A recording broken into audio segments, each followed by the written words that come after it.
You're watching The Experience, Comic Culture and Sales, streaming live daily to Facebook, YouTube, Twitch, and Twitter. Every day I get online, there is some new story about James Gunn and DC Studios. And it's at a point now that it's ridiculous because people are taking partial statements, lack of statements, rumors based on speculation, based on rumors, and making news stories out of it. And it's just gotten ridiculous.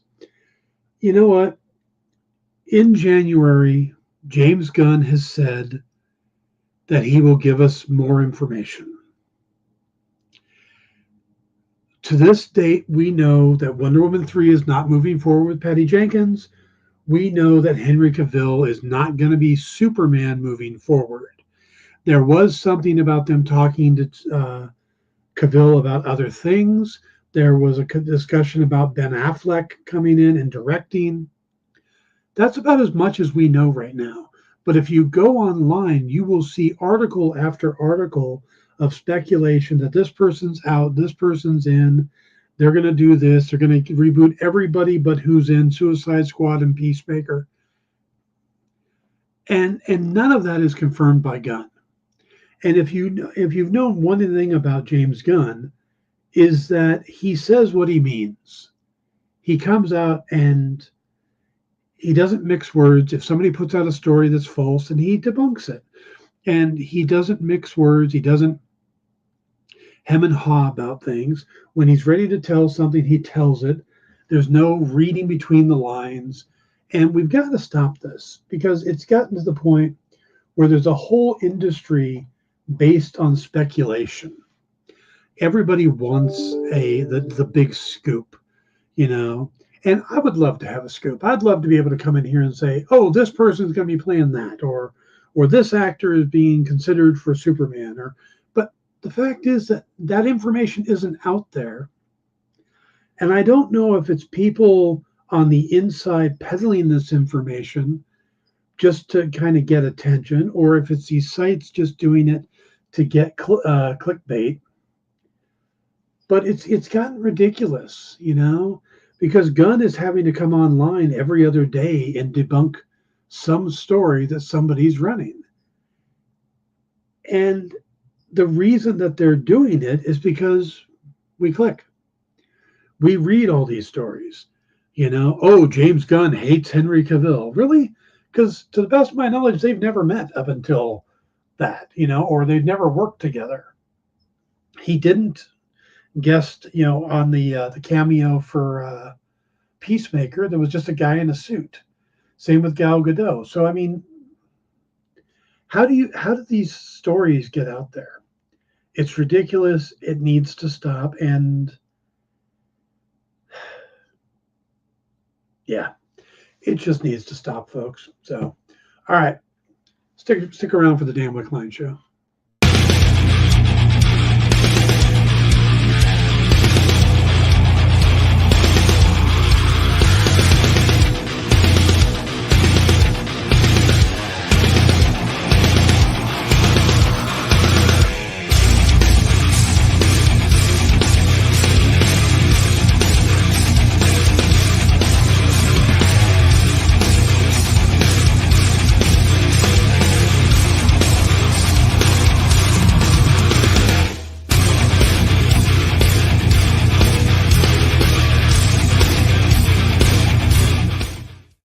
Hey, everybody. Welcome to the Dan Wickline Show here on The Experience. It is February 20th, 2022. We are mere days away from Christmas. And it's going to be an interesting one this week. We got a couple things going on.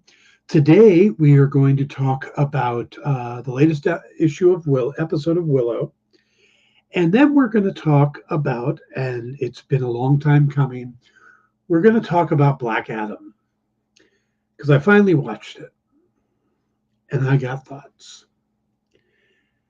Tomorrow, we're going to start a new thing on the program where we're going to start looking into Warhammer 40K. Now, Warhammer is one of the most popular tabletop games out there.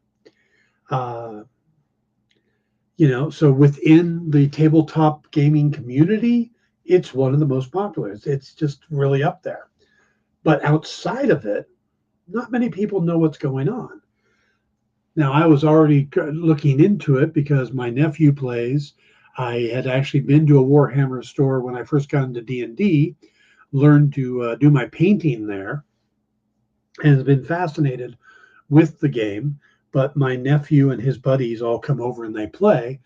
And I've been wanting to kind of get involved and put an army together and stuff like that. And then, of course, the news that Henry Cavill is going to be leading a Warhammer cinematic universe kind of spurred things forward. So starting tomorrow, we are going to do our best to take an in-depth look into Warhammer.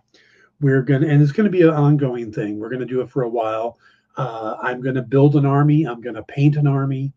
I am going to learn how to play, and I'm going to teach, with you guys. You're going to learn with me. So that starts tomorrow. We're going to have a guest who knows the system and can talk about it. So we'll be kicking that off tomorrow. Hello, Cool. Hey, Kenneth. Good to see you guys. But yeah, so we'll be doing Warhammer. On Thursday, I won't be here. I have an appointment I have to keep. But Kyle's going to sit in. And most likely he'll do the type of show that he does now on Monday nights, which is a little bit of an Ask Me Anything, a little bit of him trying to come up with some kind of topic that's going to just piss everybody off. You're muted. I'm going to come up with a reason for Dan to post that picture of pancakes again on social media. Every time you do that, I have to go out and buy pancakes now, right? My diabetes is not grateful. My stomach is. I love that picture too. And I have the same reaction. I see it and I want pancakes. So if you don't know what I'm talking about, on social media, I do a lot of the social media posting for the site now. And I was trying to come up with a way to promote Kyle's new show, Hot Takes.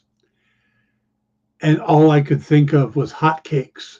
So I put a picture of a stack of pancakes with butter and syrup on it. And then a word balloon that says, "Damn it, the show's called Hot Takes." Thinking it's Kyle getting angry. And that's been the promotional thing we've been using. And it is a very nice picture. And I have been craving pancakes since, and I haven't gotten them. So that's probably going to happen soon. One of my family traditions is that Christmas morning, my grandmother makes sourdough pancakes. Okay. Like from scratch. Like, she uses a yeast start, everything from scratch. So I'm going to take a nice picture of those Christmas morning and I'll send it to you for us to use for a while. Oh, they got to be as enticing as the picture we're using. Well, the problem is I don't eat them. Why not? Sourdough does not agree with my constitution. You need to rewrite your constitution. Well, AKA the last time I ate them, I spent all of Christmas regretting every decision I've ever made. Your constitution needs a Bill of Rights. Well, so for me, for Christmas breakfast, I get dry white toast and cranberry juice because that'll cure what ails you, according to my grandmother. Oh, you're in hell, aren't you? It's not so bad. She gets good bread. But yes, white toast and cranberry juice. Dry white toast and cranberry juice. Sometimes I can sneak some butter, but hey, you've seen Black Adam, right? I have seen Black Adam twice in theaters and once at home. All right, you should stay on. All right, do you want to talk about Willow first so I can get the PowerPoint made for the next show? Yep, I'll talk Willow and then you come back. All right. Jay, you can go to bed now. The next show, of course, what he's talking about is in stores this week, which will be Kyle and I. And Jay is a bit under the weather, so I don't know if he'll be staying around for that or not. or if he's even had a chance to read the 11 books we're covering. The books we're covering include The Witcher, A New Firefly, Sonic the Hedgehog, something called Dead Seas, a new book about Gru becoming a god. I mean, it's some interesting stuff. So it's a fun week, and we got lots of books to talk about. That'll be right after this show. Now, Willow episode 4. I gotta say, I really liked the first 2 episodes of Willow. The third episode seemed really dark to me. I liked it, but I found it really hard to see. There was a big fight scene, and I just felt that it was just difficult to really see what's going on. Well, then we get to the 5th episode, and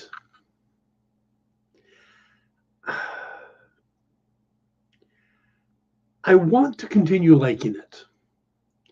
And there are things about it that I very much do like. But there are things about it that bug me. There is this fine line between being silly, humorous, and serious fantasy. And it's tough to ride between those two. The movie did it very well, even accidentally at times. An example is during there's a scene where Willow and Mad Mardigan are captured, and they're being pulled behind horses. And while they were filming it, Warwick Davies, who was only 17 at the time, fell. And Val Kilmer scooped him up off the ground, put him up on his shoulders, and then just kept walking. This was not in the script. This was not planned. It was not a stunt or anything like that. This happened naturally. And the director, Ron Howard, liked it so much, they kept it in. I thought it was a great character moment. I think Val was really getting into Mad Mardigan at that point and did something that his character would totally do. And we get to see it on film. But it's kind of a silly thing, but it also is a very serious fantasy moment as these two bond. Hey, Triple B, good to see you. So the movie does that very well. Finds that fine line between the silly moments and the heroic moments. This one, it doesn't feel as seamless. It feels almost like it's a jarring flip back and forth. We have these silly comedic moments, and then we have these serious beats, and they don't merge together well. They don't flow. And I think that's my biggest problem with the series, is you have something comedic happen. Like Borman in this episode being enticed to open a door by voices. But it plays into the serious moments as well. And it's like stalling your engine when you're driving. If you ever driven a clutch and you don't get the timing right and suddenly you stall, that's what it feels like a lot of times in this show, is they're going down this one path, whether it's a comedic moment or a serious moment, and then suddenly they try to switch, but it stalls. And that really is how this show feels to me. That it has these big, sweeping, serious moments. The death of Silas was one of those. trying to get the lich out of Graydon. Those things were serious moments, important moments. And then you get these odd, awkward, comedic moments. And they're only odd and awkward because they're usually coming off of a serious moment. Borman talking about how he'd had an intimate moment with both Kit and Jade. And Kit's like, wait, when were you intimate with him? Or, and it's just a hug type of thing. But it comes at a time that we're having a serious moment, and then there's that humor beat. And again, it doesn't click. I think the character arcs on some of these characters are going great. And a couple of them I don't get. I'm really getting into Borman. I think he's interesting. I'm fascinated by him. I really want to see what's going on with him. Is he going to be the reason we lead into Christian Slater joining the show? How's that going to work? Stuff like that. So that's fascinating to me. Graydon's character went from being this total waste of flesh character to really engaging, interesting. They gave him a huge backstory moment this last episode. So Graydon is really becoming an interesting character, and there appears to be something going on between Graydon and Alora. But Alora's on this trip because she's in love with Eric. So it's like, wait, which direction are we going here? And we finally get to see what's going on with Eric, and I don't know what the hell's happening there, but you get all these moments that are, really interesting, or I don't know how to explain it. It just, they're growing some of the characters, and other characters are just falling flat, like Kit. Kit has been consistently annoying since the first moment we meet her, where she wins the fight and then she's causing problems here and causing problems there, and here we are 4 episodes in. You would think there'd be a moment where we get to connect with Kit, a moment where we go, okay, this is all false bravado, this is all one thing or another. And maybe they tried to do it. I mean, there are some parts where it looked like they might have tried, but it doesn't feel like it. It feels like it just, it's not clicking, like I said. And I don't know what they're doing. I don't know how they're going to get past that. Because, this is moving along, and I think there's 8 episodes, and we're already halfway in. So, is it 8 episodes?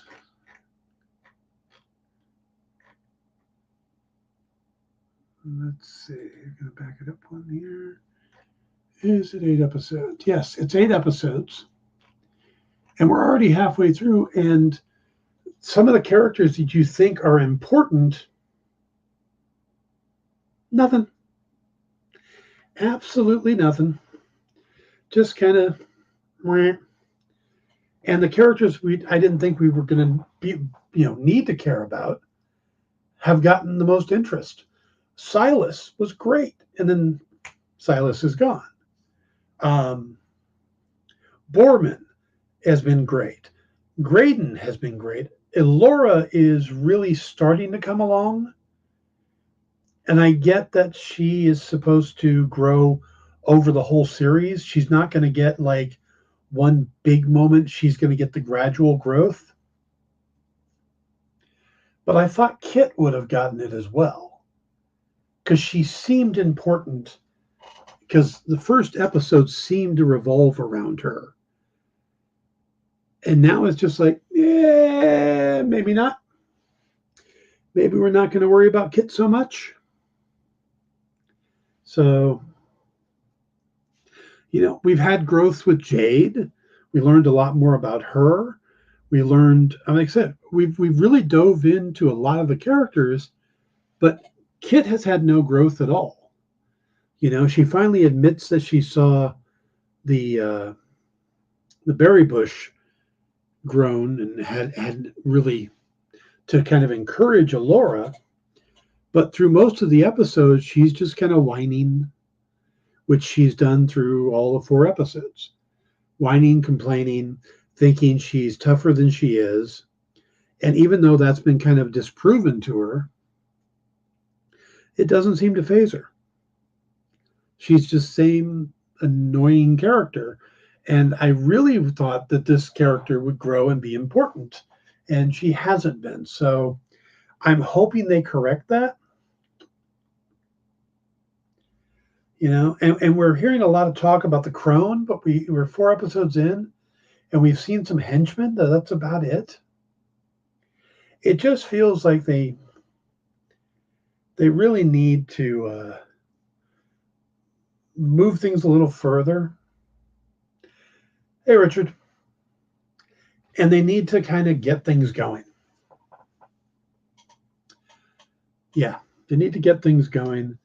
I'm still liking the series enough that I'm going to stick with it. But they need to pick up the pace a bit. All right. Before we go to break, let's do a quick trivia question. Again, we're doing Marvel Comics trivia. And the question is, true or false? The Inhumans' primary base of operations is the city of Atlantis. True or false? The Inhumans' primary base of operations is the city of Atlantis, and we'll be right back.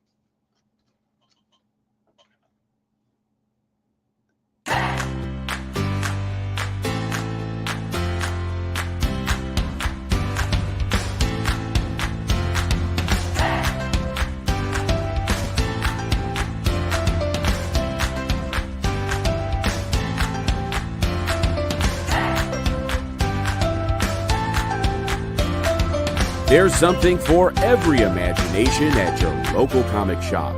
Visit ComicShopLocator.com to find a store near you. Did you know that across America there are over 2, maybe even 3 live stream producers who can't even afford Mountain Dew? Take Brian here. Brian has gone 2 weeks without a sip of Red Bull. If it goes on much longer, he may take a shower and get a real job. Situations like this are as tragic as they are preventable. Join the experience on YouTube and gain access to special emojis and members-only streams. For less than a cup of coffee, you can keep socially awkward hermit people working from their parents' basements where they belong. Scan the QR code on the screen to join. You'll be glad you did.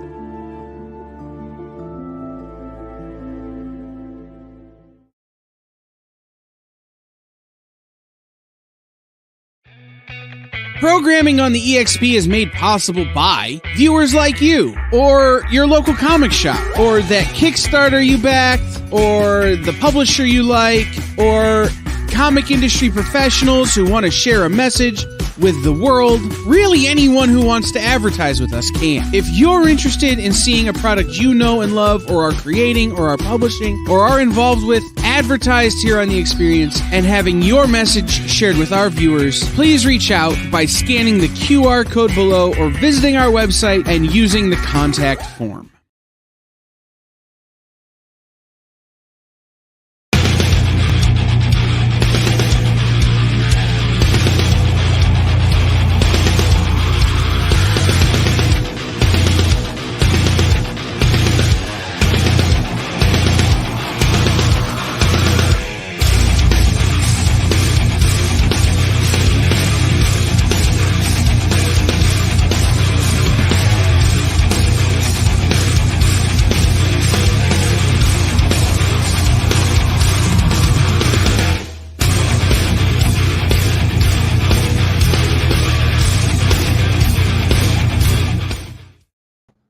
Hey, everybody, welcome back to the Dan Wickline Show here on The Experience.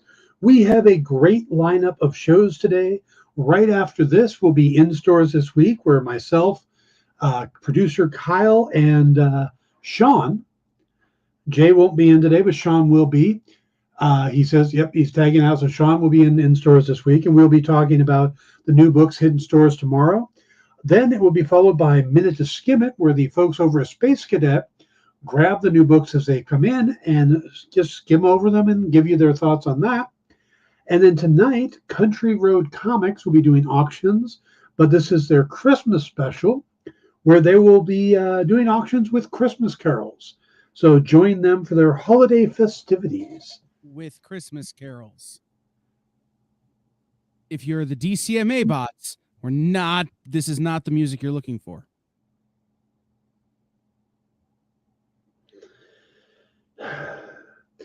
Also, please hit the like and subscribe buttons, and remember to check out membership services. You want to make sure Jay and JD get their and Kyle get their Mountain Dew and stuff like that. And Kyle can keep doing his barbecuing and stuff. So help us out with that. And before I bring Kyle back in, let me talk about one other show that's new to Disney. This is the show National Treasure.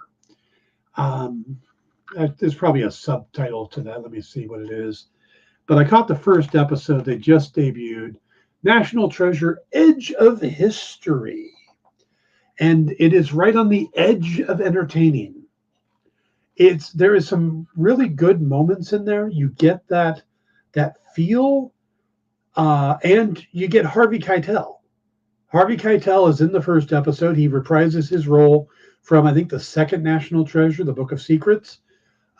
Justin Bartha, who played Riley Poole in the series, he comes back in, but he's not in the first episode, and that's about as far as I got. Catherine Zeta-Jones is the bad girl in this, the bad person. The antagonist plays Billy. That's all we know about her so far. And this stars Lisette Oliveira, who is supposedly the daughter of a secrets keeper. I gotta say, yeah, featuring 100% less Nick Cage, and I'm okay with that. Yeah, it's been interesting so far, but I don't love it yet. You know, I'll get into the second one. I am one of those guys that loves these kind of stuff. I'm a big fan of the Dan Brown books, like Da Vinci Code.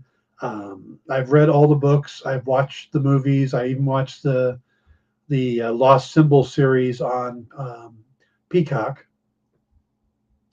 and enjoyed all of them. I love those kind of big, sweeping historical mysteries with clues and stuff like that. And yeah, I'm all for that.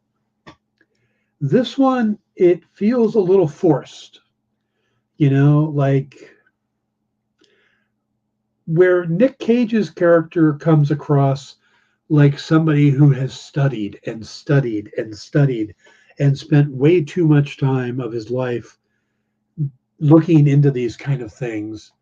So when he starts doing these things, these moments, or Tom Hanks's character in the Dan Brown stuff, those make more sense to me, because it feels like there's a give and take. They've given up certain parts of their life to get this level of knowledge and stuff. My problem is that the characters we're following in Edge of History are all young college age type that haven't had that experience. So the fact that they've, you know, this girl we're following is really observant. That's about all we've gotten from her. She doesn't really have the kind of background and stuff that would make sense for her to do all of this stuff. So I got to see how this will play out. I watched the first episode. It wasn't exciting enough that I just immediately went into the next one. But I will. I'll watch it. I just haven't gotten to it yet. They, of course, released 2 episodes. And normally when a show releases 2 episodes, there's a reason. they feel they need 2 episodes to really hook people. So I will get back to that one and watch it. But I didn't hate it. I didn't watch it and go, oh, this is horrible. There's definitely something there. You know, it's got that feel to it. Maybe it was having Harvey Keitel in the first episode. Maybe it's there is a bit of action and pace to it. But it's kind of, at this moment, it feels like, wow, this is, I have 2 ways to describe it, and one of them probably get me in trouble.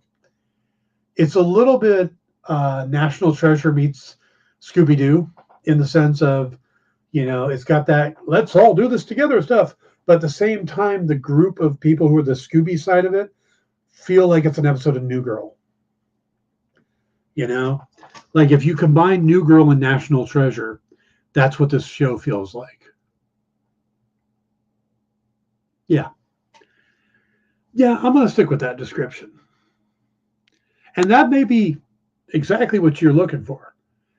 In which case, it is, give it a shot. It's on Disney, you know, and you're probably already subscribed to Disney Plus, because that's where all the Star Wars and superhero, you know, Marvel stuff is. So you probably already have your subscription. So give it a shot. You might like it. So Kyle, are you almost ready to join me? Absolutely. I was just reading the story about the giant panda at the Atlanta Zoo picking the Peach Bowl. All right, let's do our other break. I'll do the trivia question. We'll throw it to the other break, and then we'll come back and we'll just spend the rest of the show talking about Black Adam. So our other trivia. By the way, we never got a winner on the first trivia question, which was true or false. The Inhumans' primary base of operations, the city of Atlantis. It is not. It's the city of Attilan or Adelan. See, I always heard it as Adelon. Adelan, okay. Like Avalon? Yeah. Okay. Like Attila the Hun, but if you took out a couple of letters. This one will be instant for anybody who knows the character. In what mystical city did Iron Fist train and obtain his abilities? We'll come back and give you the answer. You know how when you go to Comic-Con, after Comic-Con, you go to the hotel bar, and there's a whole bunch of people playing music and dancing, and you've got Pikachu and Lara Croft Tomb Raider doing the cha-cha slide just down from Deadpool and Batman and Wonder Woman? That's every Saturday night over on the Experience Twitch channel. Join Taji Beats for the EXP Dance Party, exclusively on Twitch, twitch.tv/the_EXP.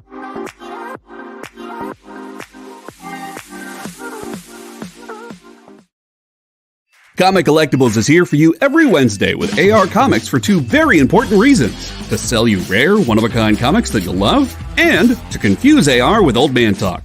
You see, Rex and John are, how should I put this, ancient as the roots of the mountains. So every week, Rex and John fill in AR in yet another area of pop culture that he missed because he's too young, just didn't have the time, or just really doesn't care about. It's a real public service they provide. Come buy some super rare and unique comics, while old men explain long-dead sci-fi shows to a younger man making that confused puppy face. Every Wednesday from 6 to 8 Eastern with Rex, John, and AR Comics. Comic Collectibles on The Experience. Comic culture and sales.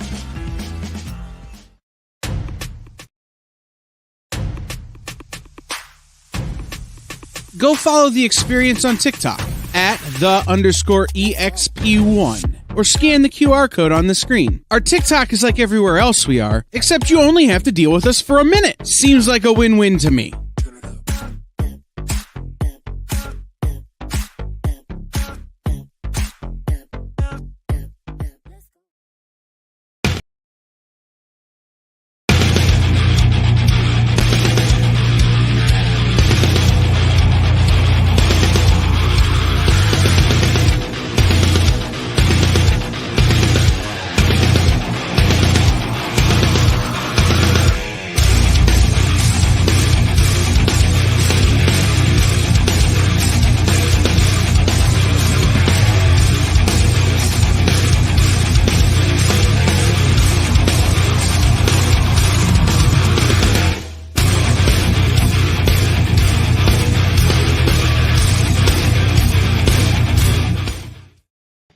Hey, everybody, welcome back to the Dan Wickline Show here on The Experience.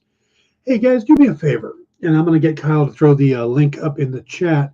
One of our fellow shows on here, Fat Jack's Comic Crypt, is based, of course, out of Fat Jack's Comic Crypt shop in Philadelphia, and they're having some financial issues, still trying to recover from the COVID shutdown. So they're doing a GoFundMe to try to raise a little bit of money to keep them in good stead with Diamond and everything else. And if you guys can, go out there, check it out. Maybe you want to chip in. I've thrown a few bucks in. If you can help out, it would be awesome, and it would be greatly appreciated. All right. So our second trivia question of the day was, in what mystical city did Iron Fist train and obtain his abilities? Anybody have the answer to that one? I can give you the three options. It is a multiple choice question, but I don't think anybody needs a multiple choice if they know the answer, right? I can give them a hint. What's the hint? It sounds vaguely like my favorite kind of chicken. Yep, they're from Kentucky. Ah. By the way, the multiple choices were A, Atlantis, B, Shangri-La, or C, Kunlun. And of course, the answer is Kunlun. Except that in the show they said Kun Laon, which sounds vaguely like Kung Pao. Yeah.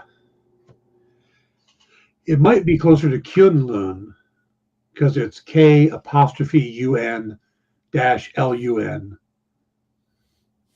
So there has that Kun.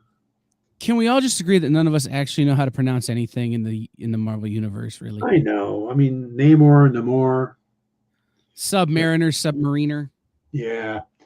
All right. Well, as we're going to talk about Black Adam, I have some Black Adam news. It seems that Dwayne Johnson has posted about the future of Black Adam. This just happened. And he writes, "My passionate friends, I wanted to give you a long-awaited Black Adam update regarding the character's future in the new DC universe. James Gunn and I connected, and Black Adam will not be in the first chapter of storytelling. However, DC and $7 have agreed to continue exploring the most valuable ways Black Adam can be utilized in future DC multiverse chapters. James and I have known each other for years and have always rooted for each other to succeed. It's no different now, and I will always root for DC and Marvel to win and win big. You guys know me. I have a very thick skin, and you can always count on me to be direct with my words. These decisions made by James and DC leadership represent their vision of the DCU through their creative lens. After 15 years of relentless hard work to finally make Black Adam, I'm very proud of the film we delivered for fans worldwide. I will always look back on the fan reaction of Black Adam with tremendous gratitude, humility, and love. We did great. To my very passionate and vocal Black Adam superhero genre fans, I love you. Thank you, and I will always listen to you and do my best to deliver and entertain you. What a hell of a month. Now we all need some Tirmana? I got nothing on that one. Have a productive week, and happy holidays to you and your families. Dwayne Johnson." Can you smell what the Rock is spewing? So, Black Adam will not be part of... See, I like how he phrases that. It won't be part of the first chapter of the storytelling. And at this point, we really don't know what the DC universe is going to look like going forward. Oh, Werpenstein got his Karma hardcover. Cool. I hope you like the story. William says, maybe DC and $7 can work together to create a new Black Adam series with a new actor, his vodka brand. I have a question for Rippenstein. Was yours signed by the Dan Wickline? ? Because I don't know if I ever got mine, but I had mine signed by the Dan Wickline. And I signed all those little cards that went in. I may have gotten it and just forgot that I got it, Mhm. because I do get a lot of Kickstarters. I got 2 today. I forgot I backed, but just curious. So I got up this morning, woke up early. He said not signed from bookstore. Oh, okay. Oh, okay. So I woke up this morning and I thought, you know what? I could get up and start work early, or I could stay in bed and start work early and watch Black Adam. So you chose violence? I chose violence. I chose Pierce Brosnan over getting out of bed. Many women have said that before you, Dan. Oh, Terranoma is his vodka brand. Okay. Thank you, William. Yeah, I didn't know what that was. But it sounds tasty. Actually, I just bought a bottle of Sky vodka because we're going to be doing White Russians on Christmas Eve. But so I watched it this morning, and I hadn't seen it yet. I'd seen clips, and I was looking forward to it, but not for the reasons a lot of people were. I could have cared less. I am not a Shazam fan or a Black Adam fan. It's part of the DC universe that I just don't really care that much about.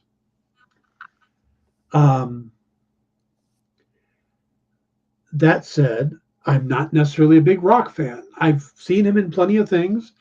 I've enjoyed him as The Rock because he's kind of John Wayne in a sense. You hire him to be him. You don't hire him to be a character actor, you know? Although, ironically, in the show Young Rock, they didn't hire him to be him. True. He would be too old to be him. It's true. The Rock is good, but he can't play a child. Yes. Whatever he's cooking is spoiled if you're looking for Young Rock. So I opened the door. I have to live with that joke. You do. So the reason I wanted to watch the movie is I am a fan of Pierce Brosnan and I'm a fan of Aldous Hodge. So having them cast as Hawkman and Dr. Fate immediately got my attention. And that's who I've seen in clips of them working together. And I'm like, that's the reason to watch the movie for me. And they did not disappoint. I thought they and the Justice Society as a whole were extremely entertaining. I thought Dwayne Johnson played Black Adam about as well as he can play Black Adam. There wasn't a call for a big range. I don't think the character has that much depth. You know, I don't think there's been a lot of stories that flesh out his backstory and stuff. He's just kind of a big angry guy with powers that, you know, someone else has to come in and calm him down. So from that point of view, I think the story was pretty much what you'd expect. Dan, is your phone ringing? Yeah, it was. Okay, I thought I was having a stroke. We're good. I didn't know that was being picked up. I have it on silent. I could hear the vibrations. And I'm like, what is that sound? Well, no, so just between you and I have the lighting I have in this studio is built in such a way that it is perfectly silent. So I hear everything. And so I can hear when the woman across the hall goes to the bathroom in this room. It's wild. Okay. William says that it should have been Shazam at the end, not Superman. I'm going to slightly disagree with you. I think it would have been interesting to be Shazam, but I think it would have been different because Superman's going in there to try to peacefully set things. And you don't send basically a 14-year-old or 12-year-old or however old Billy Batson is in to try to negotiate peace with someone And that's the thing. The one thing that bugged me about the movie is nobody actually tried to negotiate peace with him. Everybody basically went in to fight him. Dr. Fate did for about 5 seconds. But even his choice of words. Right. Like, well, but that's how Dr. Fate is. Like, here's my take on the movie, right? Like, I gave it's the third best superhero movie in my opinion. Black Panther, Wakanda Forever. Shazam, Black Adam. Wow. And I'll get to why. Okay. But here's what I want to say about it, right? Like, it was a movie that was everything a Black Adam comic would have been. Black Adam comics are not particularly nuanced. Mm-hmm. His appearances in comics are not particularly well written ever.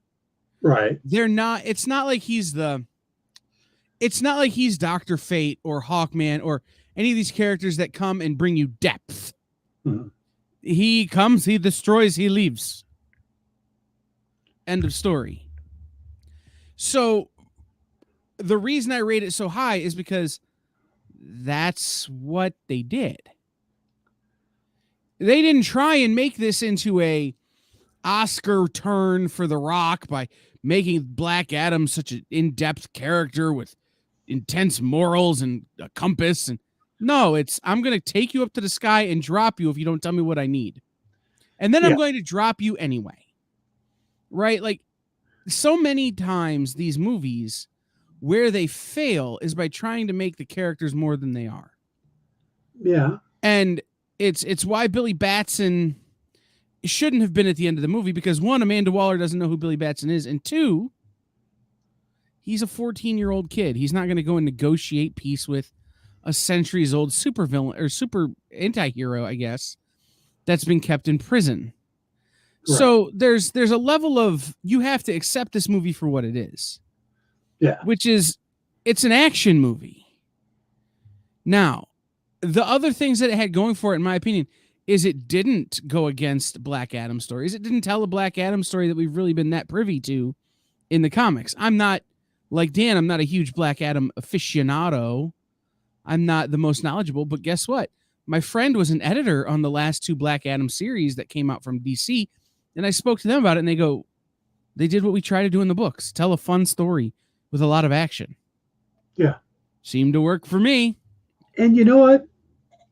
That's what it was. Right. I agree. If we think too much about what it is, we fail to see what it was supposed to be. Yeah. And that has often been my problem with the Marvel movies. I think too much about what they're supposed to be and miss them for what they are. Now, Marvel has a way of leading you that direction by naming stuff after other stuff, but that's not why we're here. We're here to talk about Black Adam. So I think it was a quotable movie.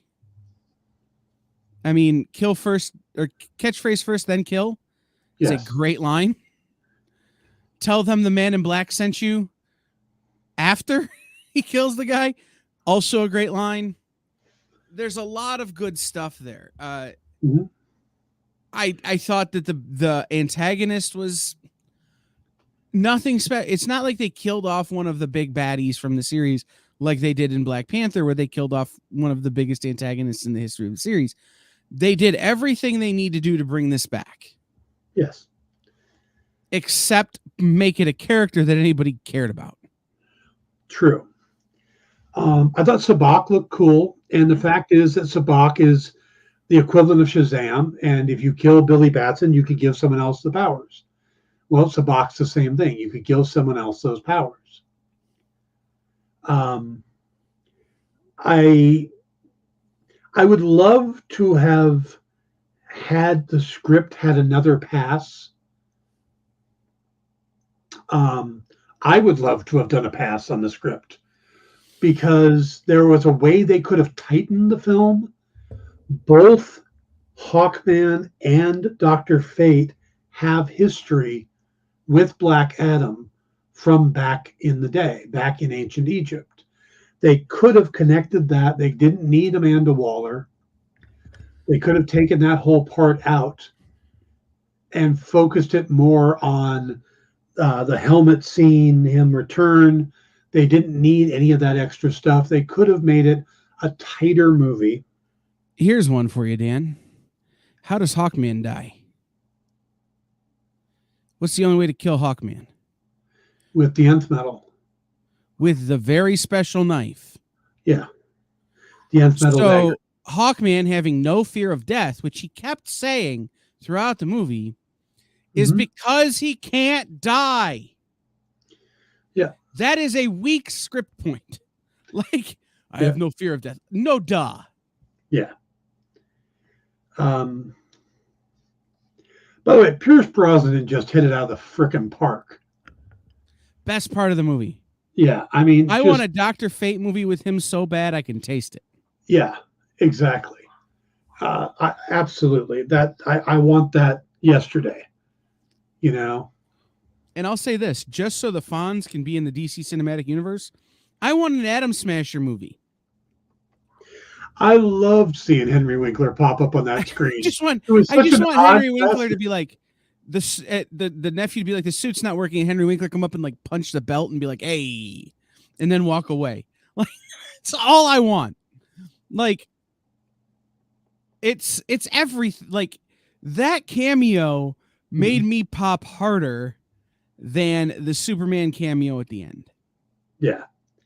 You know, the Superman cameo was nice, but it didn't matter. And they could have removed it, and it wouldn't have changed the movie at all.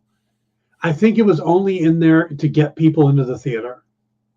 Right. It was, well, and now it makes them not liars. Yeah. Because Henry Cavill will be back to play Superman. He did. No one ever said anything about him being in another movie. Yep, that is true. It's a fun movie. And the problem is that we spend so much time looking at the overall and all this other stuff. It made decent money. The Rock says it broke even. That's questionable. I don't know. But it was a fun movie. I enjoyed it. I'll say this. The Rock as an EP is able to give back money to make it break even. Like, his company can take less. Like, it's that's the benefit to having a star in an EP, right? Like, you can kind of fudge the numbers a little bit. Which is super, super nice, I guess, to be able to do. I think I don't want de-aged Henry Winkler playing the Atom Smasher. I want Henry Winkler now playing the uncle of the current Atom Smasher, being like, no, this is how you do it. Yeah. Like, I really do want like a Mr. Miyagi situation. Yeah. I agree though that Tornado's powers were freaking awesome. Right. That looked great. I thought the interaction between her and Atom Smasher was great. I thought the Justice Society was what won this movie for me. Black Adam was Dwayne Johnson. It was, right. I went and saw it twice in theaters. Once because I wanted to go see it and really kind of break it down. And once because I have this friend, Danny, who works for me a little bit, who, like, everybody who watches The Experience knows what a big DC fan Nick is. He makes Nick look like a noob. This kid, and he's 24. He knows more about the DC universe and DC continuity than anybody. I would put him up against what's his name, Paul Levitz. Okay. Like, and I think they'd go nose to nose. I took him. And to hear him react to this movie and just love every single second and get so pumped for the post-credit scene that I had to make him stop clapping so he can hear them deliver their lines shows you that while this is not, it isn't Gone with the Wind. Yeah. It isn't even Doctor Strange in the Multiverse of Mistakes. it's a great DC movie because it hits every button a DC fan wants. Mm-hmm. And again, that's part of why it ranks so high for me, is it hits the marks that it's supposed to hit. Yeah. They could, if they had removed the Superman and the Amanda Waller references, this could have just been a fun movie by itself. It didn't have to be part of everything. And maybe that's the downside to cinematic universes, is you can't just have a fun standalone movie, you know? And this is what it was. Like I said, it was fun. It's not great. It has flaws. There's some really cheesy dialogue, you know? There's some bad plot points, stuff like that. But the actors take it seriously. It's a very earnest film. And I don't mean that as a Jim Varney reference. It's, you know, it's a sincerely made film. Now I want to hear The Rock go, Vern, Vern, Vern, Vern. And like I said, I had fun watching it. You know, I loved the special effects. I loved the interactions of the Justice Society. I thought The Rock had some good lines. I thought the action scenes were good. Sabak looked better than I expected, even though we don't really care about his character. Let's see. William says, just wait till we get a load of Ezra Miller in the Flashpoint movie. I don't think it's happening. Oh no, it'll come out. I don't think Flashpoint's what's happening though. Well, they are doing a big multiverse thing, but yeah. You know, and I would love to see them use that to kind of restructure the universe and be able to pick which actors stick around and which ones don't. I just don't know if they can pull that off, especially when you have a Jason Momoa movie and a Blue Beetle movie coming out right after. So, Dan, we got about a minute left. Let me put this on you. Okay. There are two places they could go from here. We know they're not going to reset the universe through Black Adam. Uh-huh. Kingdom Come or Identity Crisis. Yeah. Which one would you rather see as a film? I'd rather see them do Crisis on Infinite Earths. Well, they already did that as a television show. Yeah, but that doesn't count. No, I understand that, but we're not counting that one because it's already been a television show. Two things we haven't seen, Kingdom Come or Identity Crisis. Which one would you rather see as a movie? I got to tell you, I'm not a big fan of either one of those. I'd rather see them do Flashpoint. Yeah, I mean, I was trying to rewrite the universe through Black Adam, not through another character necessarily. Then the New 52. Yeah, 52 was an option. So, yeah. William says, you think it will go straight to HBO Max? Also, does Gal Gadot stay on as Wonder Woman? I don't know at this point. I do not know what James Gunn is thinking. I don't know if there will be characters that stick around. I think he wants to get younger in a lot of places. And it makes sense because when they started Snyder's stuff, he started with the 30-year-old Superman. So I could see him wanting to start with a 29 or 30-year-old Superman again because they're going to do a 10-year plan. But I honestly don't know who will stay and who will go.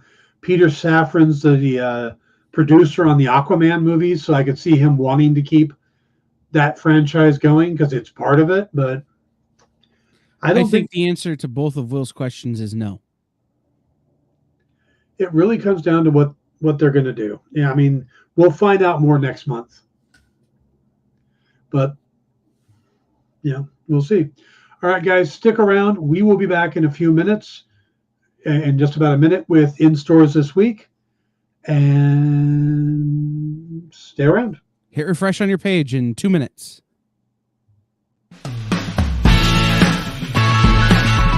Join the party. Head over to our link tree to find all the links for everywhere the experience is all the time.